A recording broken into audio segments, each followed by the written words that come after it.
Ou cinévore, bienvenue. Si vous êtes aussi détraqué que moi, vous allez suivre ce live concernant un dieu vivant pour moi.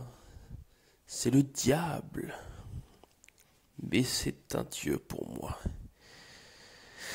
Aussi hard qu'il soit, voici le tueur Charles Lee Ray, aussi connu sous le nom de Chucky. Vous pouvez oublier Annabelle tout de suite. Rien ne peut vaincre ce salaud. Autant le dire, du premier film jeu d'enfant à la poupée de sang 1 et 2, en passant par la fiancée, le fils, sa malédiction et son culte qui se multiplie de poupées en poupées. Voici la poupée la plus à craindre de ces 30 dernières années. Pour ceux qui n'ont pas vu le film, on va faire un résumé de tout ce qu'il y a de plus simpliste. Un tueur en série, Charles Lee Ray, dans les années 80, se fait abattre par un policier dans un magasin de jouets. Mais fan de vaudou, il a trouvé la meilleure parade pour rester en vie. Il s'est réincarné dans une poupée de la collection Bravga. Good Guy, pour la version originale.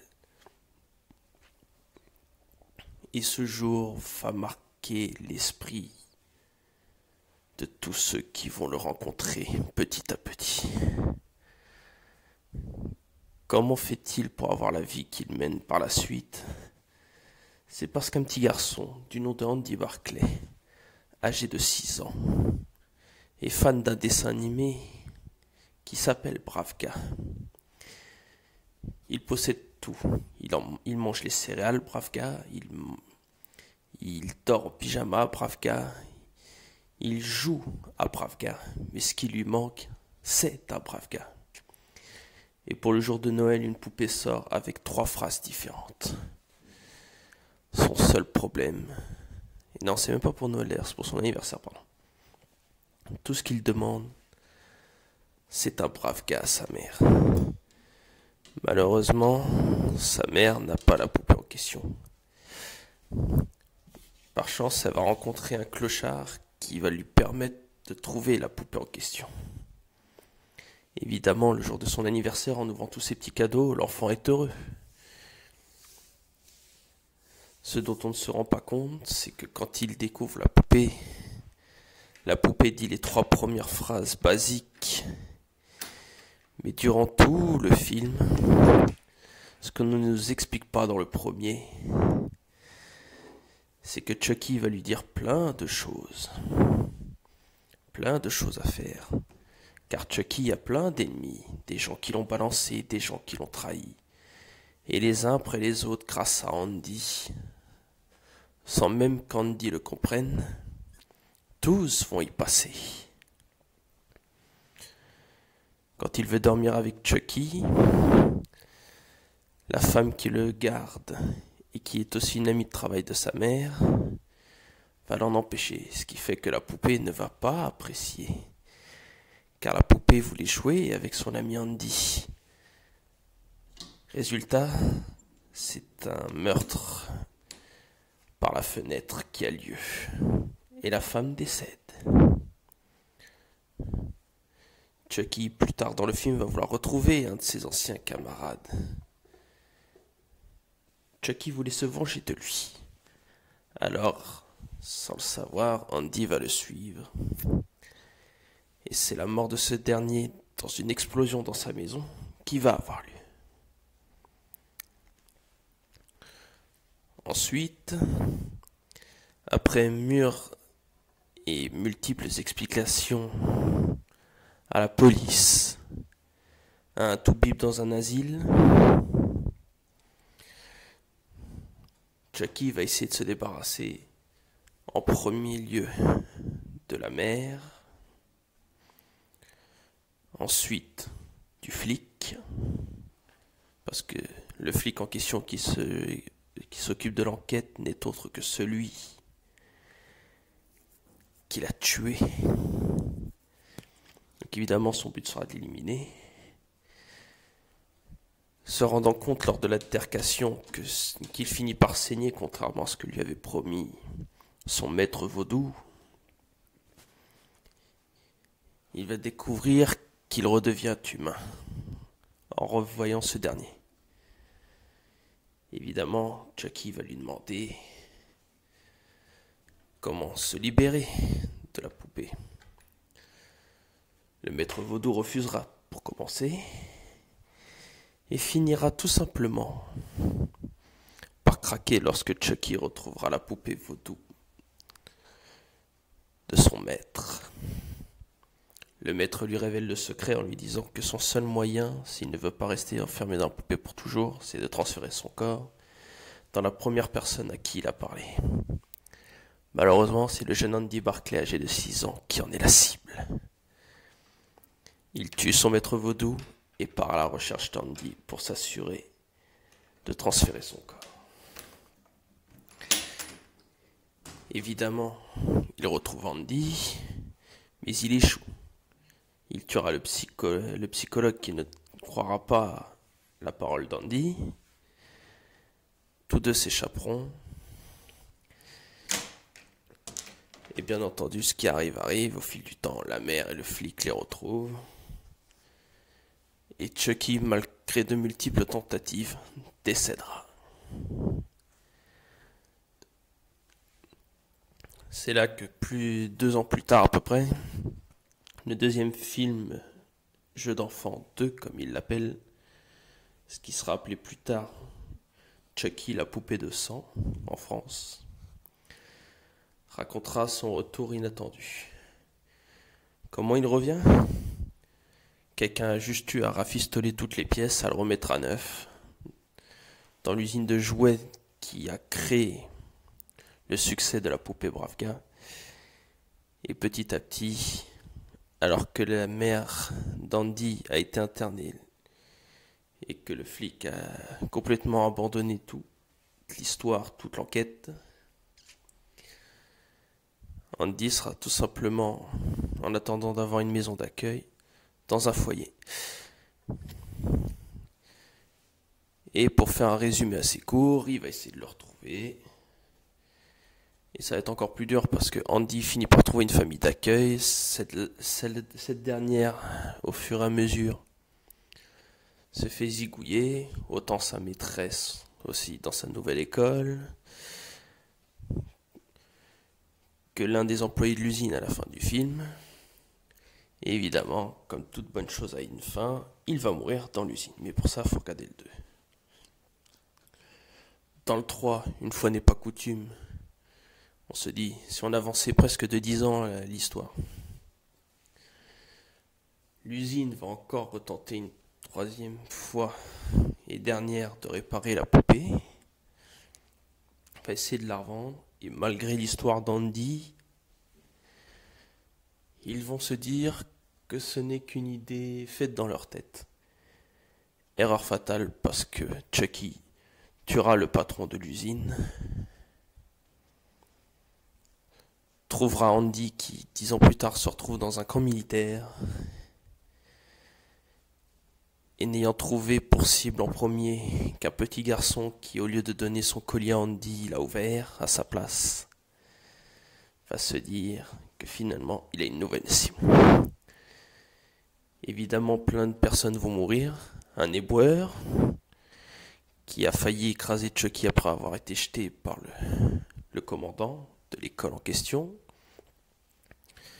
Il provoquera une crise cardiaque au commandant en question. Plus tard, il tuera,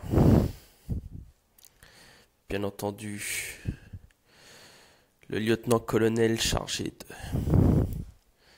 de surveiller le groupe de Andy Barclay et ses camarades. Et évidemment, malgré sa tentative de transférer son corps dans le nouveau petit garçon qu'il a trouvé, Andy l'en empêchera à nouveau. Andy se retrouve en tôle, Chucky meurt à nouveau. Et maintenant, c'est là qu'on passe à la partie suivante.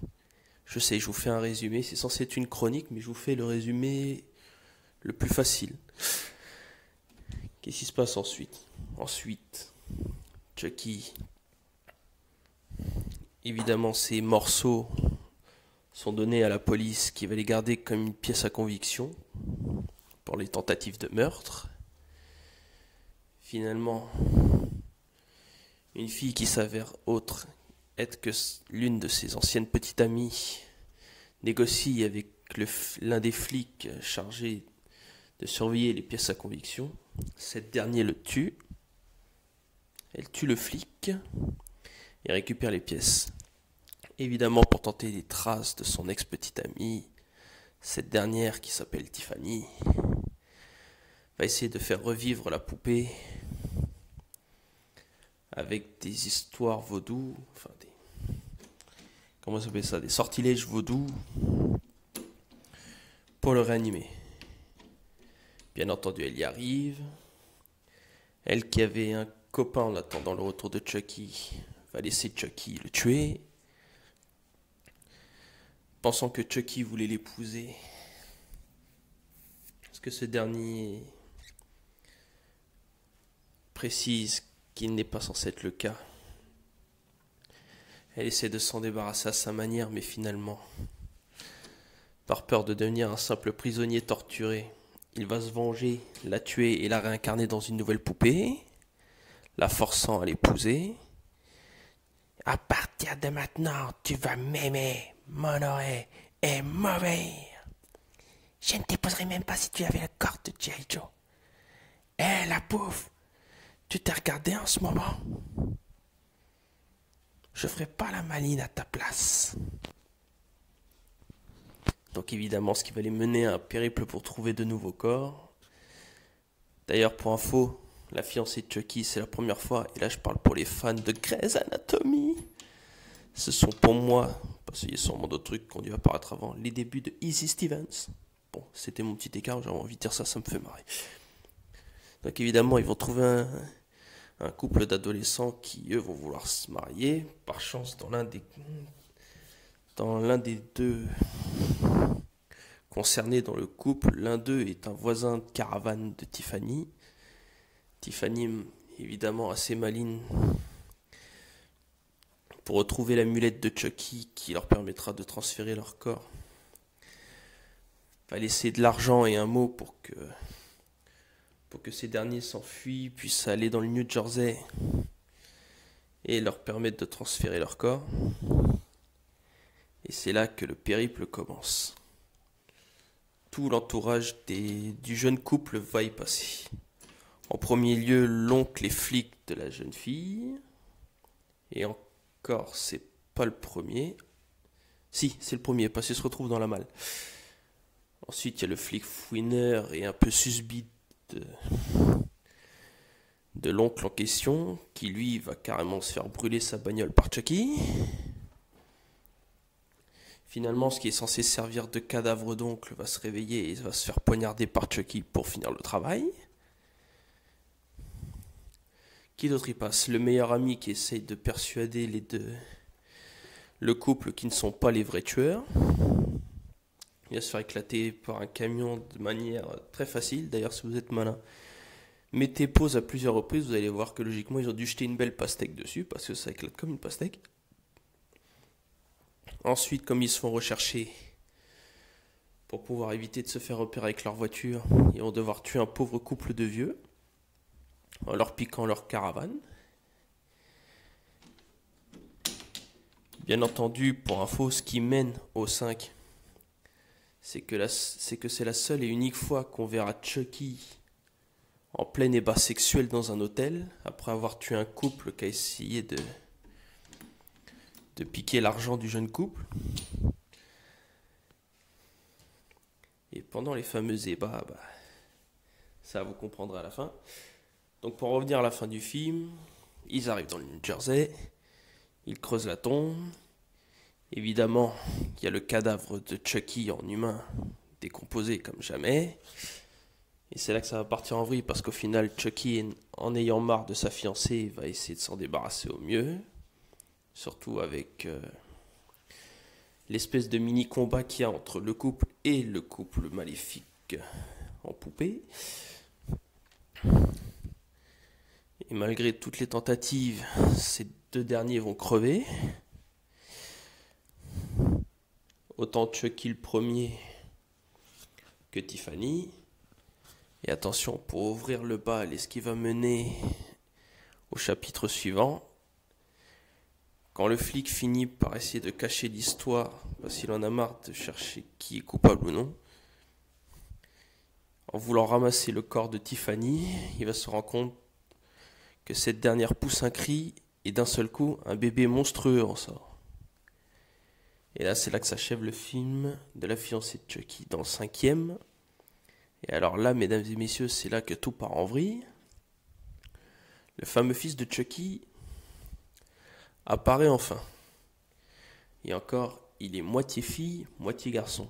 En fait, on se rend compte, et là c'est à la fin plutôt d'ailleurs, qu'il a deux personnes dans sa tête. Bon, comme quoi Chucky est actif, il en a entre les jambes. Donc finalement, Chucky et Tiffany sont réparés pour devenir des poupées d'Hollywood. Le fameux Glenn, alias Petite Merde au début du film. Allez, j'y peux rien, c'est comme ça qu'ils l'ont appelé, ils avaient que ça à foutre. On se rend compte déjà que lui, il finit chez un mec qui l'exploite pour en faire une sorte d'animal de compagnie comme dans un cirque. Enfin, plutôt animal de foire qu'animal de compagnie.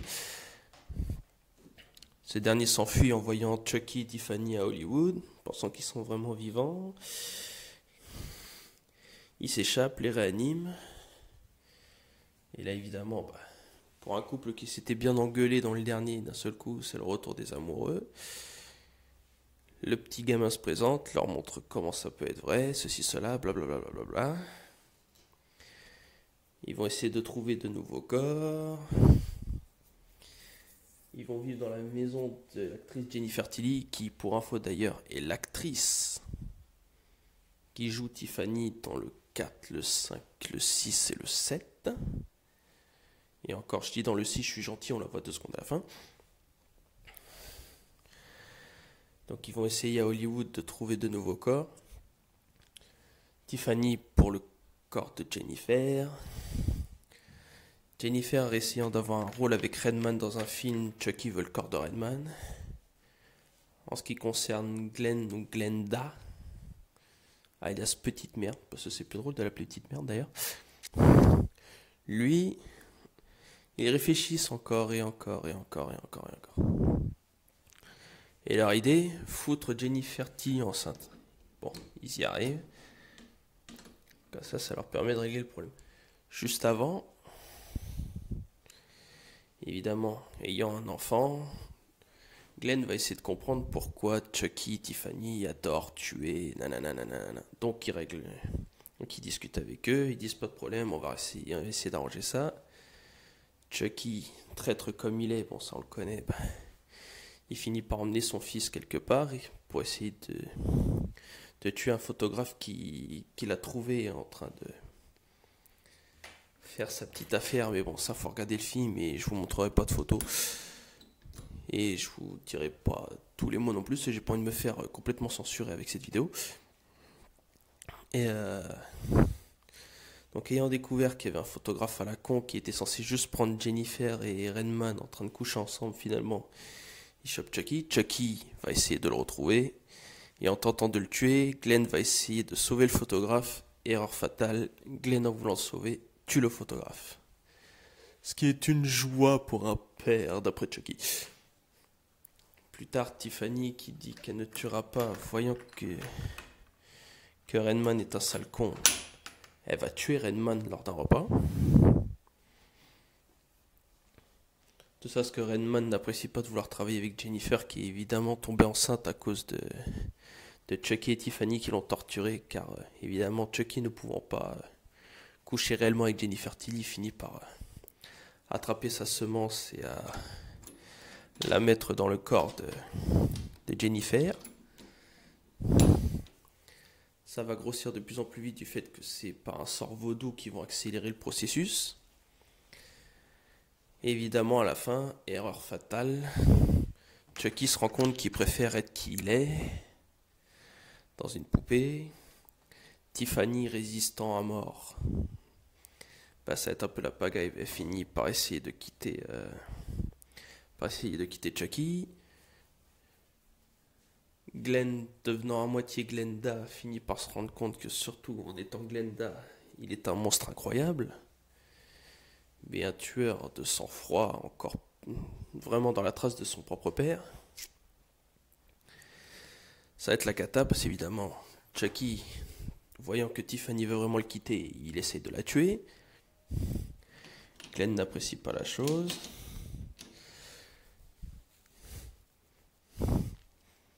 Je sais plus comment Chucky finit par se barrer à la fin, mais bon, finalement, quand Jennifer se retrouve à se faire hospitaliser, parce qu'évidemment, Tiffany voulait que Chucky soit le chauffeur avec qui évidemment Jennifer sortait vraiment. Cette dernière tue le chauffeur aussi, ou c'est lui, enfin bref. Et à l'hôpital, quand évidemment Tiffany et Glenn suivent Jennifer pour l'accouchement, Chucky revient. C'est là qu'il tue Tiffany. Et pour une raison vachement fandard, c'est comme quoi, après l'histoire, je vais vous dire ce que je pense réellement. Finalement, on voit Glenn du fait qu'ils sont made in China. C'est évidemment il fallait qu'il montre le fait que comme c'est des poupées, ils sont made in China. Monsieur s'est imaginé qu'il devait parler en chinois et savoir faire du kung-fu. C'est comme ça qu'il va buter Chucky, ensuite prendre la hache et le couper de partout. Donc voilà, finalement, entre deux, Tiffany assez intelligente a eu le temps de transférer son corps dans Jennifer et Glenn dans le corps des deux enfants, parce qu'il s'avère qu'évidemment, elle accouche d'une fille et d'un garçon, ce qui est un miracle pour Glenn. Il peut transférer ses deux personnalités dans les deux bébés en question. On avance un peu dans le temps. Ils sont assez grands pour pouvoir ouvrir des cadeaux eux-mêmes, c'est leur anniversaire. Tiffany étant Jennifer, se rend compte petit à petit qu'elle a encore ses instincts de tueuse. Et pour une raison intéressante, chacun reçoit ses cadeaux. Glenn reçoit un cadeau spécial. Évidemment, l'ouvre. Et avant le générique de fin, on voit la main de Chucky. Glenn, qui pendant tout le film ne fait que ça, pisse dans son froc chaque fois qu'il voit un truc qui lui fait peur, se fait dessus à nouveau.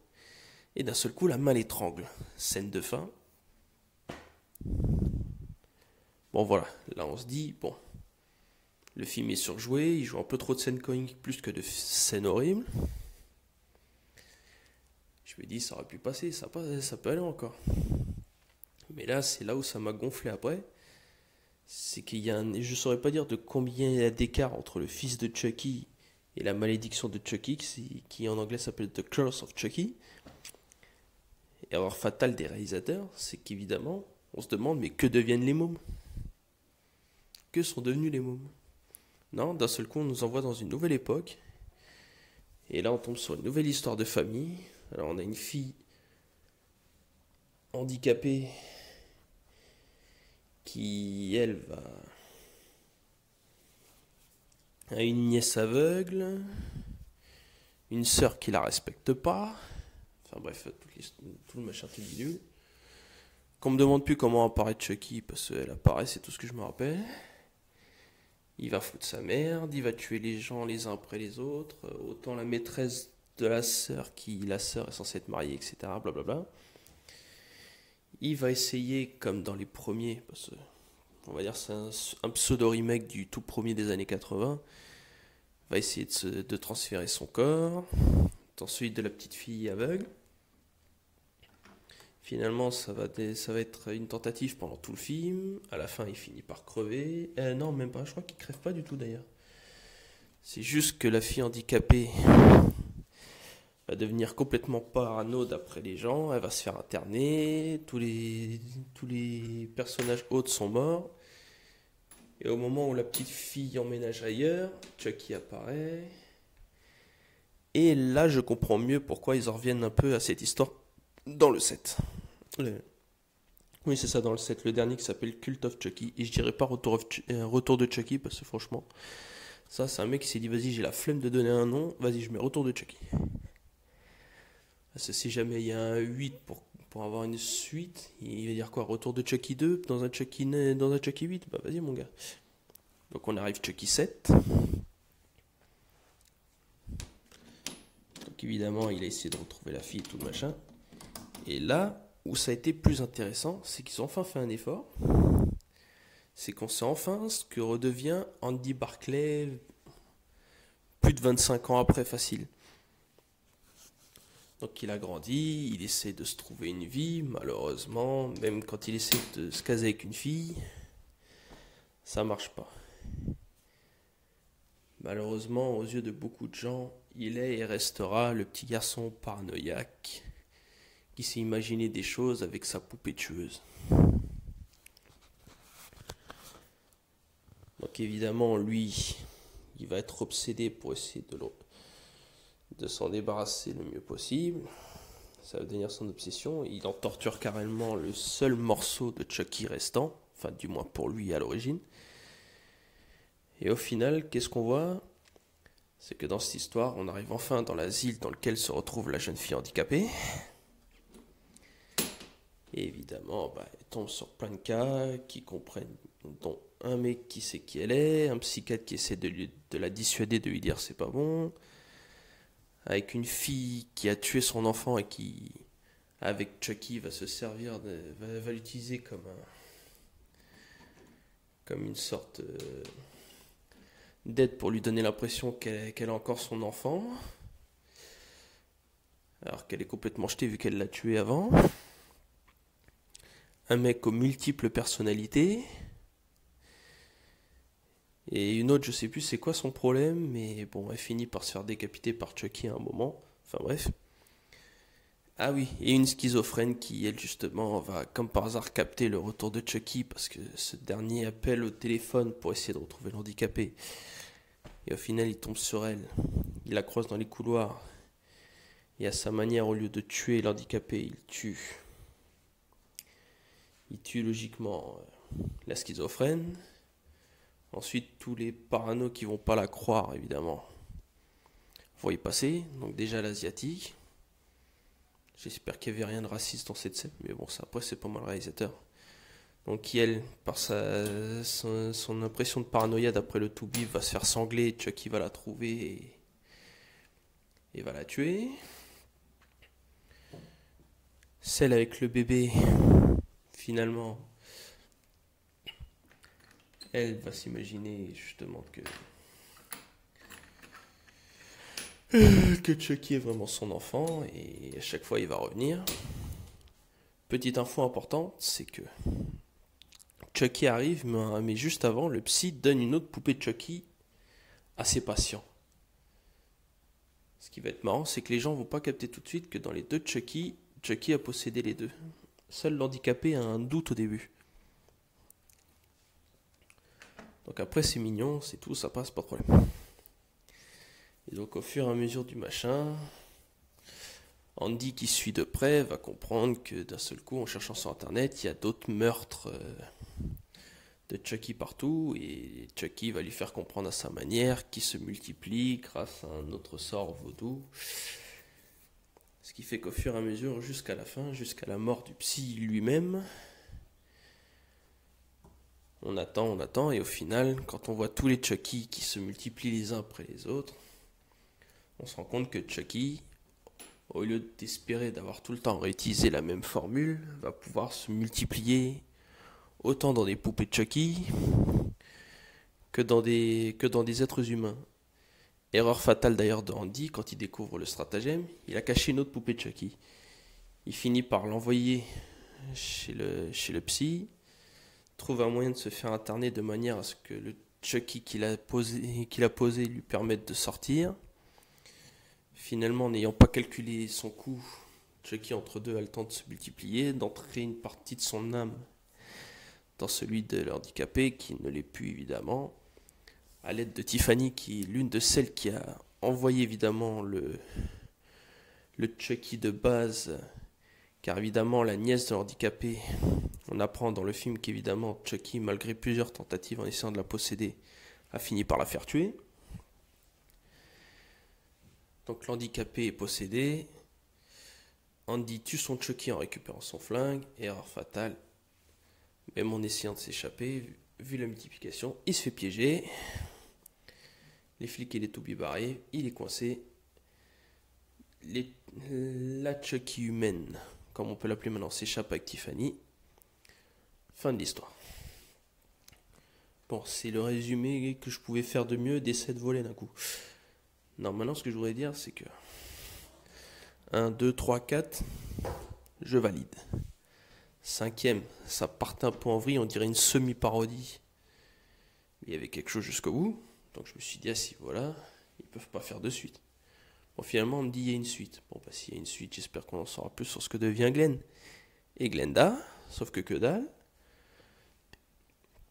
Tiffany, malgré la possession du corps de Jennifer, restera Tiffany à jamais. Elle ne peut pas s'en empêcher. Donc évidemment, il n'y a plus d'histoire de Tiffany qui vit la vie de Jennifer Tilly. Ça s'est passé aux oubliettes. Mais dans ce cas, moi, ma question, c'est que sont devenus Glenn et Glenda? À un moment, il faut bien que aussi il y ait un truc sur eux. Même un spin-off ou un mini-film de 20 minutes dans un DVD exclusif. On n'a même pas ça. Moi, je dis, c'est la saga qui me marquera toujours et que je pourrais regarder autant que je veux, tellement j'adore ça. Mais je trouve ça a perdu un peu de sa cohérence sur le moment, aussitôt qu'ils ont passé à la trappe le coup des enfants. Dans ce cas-là, tu fais pas un film où ils tombent, où ils finissent par avoir un môme, quoi. Ça n'a aucun sens.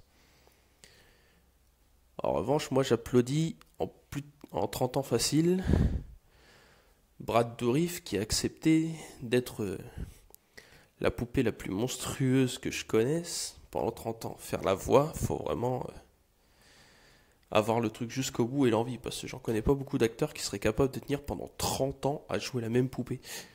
Franchement, ça mérite un grand respect. Dans le rôle de l'handicapé, évidemment, je crois que c'est sa fille ou sa nièce, à Brad Dourif, qui fait un excellent jeu d'acteur aussi, donc on peut la saluer, évidemment, parce que c'est du bon travail. Maintenant, voilà. Moi, j'en parle parce que, franchement, je vous laisse imaginer, vous achetez un poupon à votre enfant, et vous savez pas, quand il se met à parler, si jamais il peut se réveiller. Bon, évidemment, faut pas rêver. Moi, j'y crois pas complètement non plus.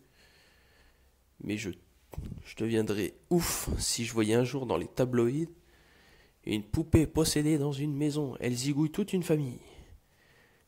Méfiez-vous, elle peut toquer à n'importe moment, chez vous. Donc voilà, je voulais en parler. Je suis content d'en avoir fait un court résumé. Enfin, un court résumé, c'est vite dit. Je sais pas combien j'en suis dans ma vidéo. Mais bon, voilà. J'en suis à quand même 32 minutes. Donc comme quoi, j'ai pris du plaisir à en parler. Donc merci à tous d'avoir suivi au mieux. Enfin, ceux qui regardent sur YouTube comme sur Facebook. Et n'oubliez pas, votez au SFDCFS. Regardez beaucoup de films, regardez beaucoup de séries, regardez beaucoup d'animés. Autant pour enfants avec vos enfants que pour adultes entre vous, parce que vous avez le droit de vous détendre et de vous marrer un peu. Donc voilà, n'oubliez pas les prochaines chroniques. Il y aura évidemment la saga Taxi, parce que alors ça, malgré le retour du 5 avec Gaston Bide, alors là pour l'instant moi personnellement je répète, c'est sûr et certain que j'irai pas voir ce film. Et évidemment une chronique sur les animés, parce que je vous jure que alors là, je m'éclate tellement à être un adulte qui regarde des animés que franchement, je suis zen quand je regarde ça. Je suis tranquille. Donc voilà, tchuss et à la prochaine.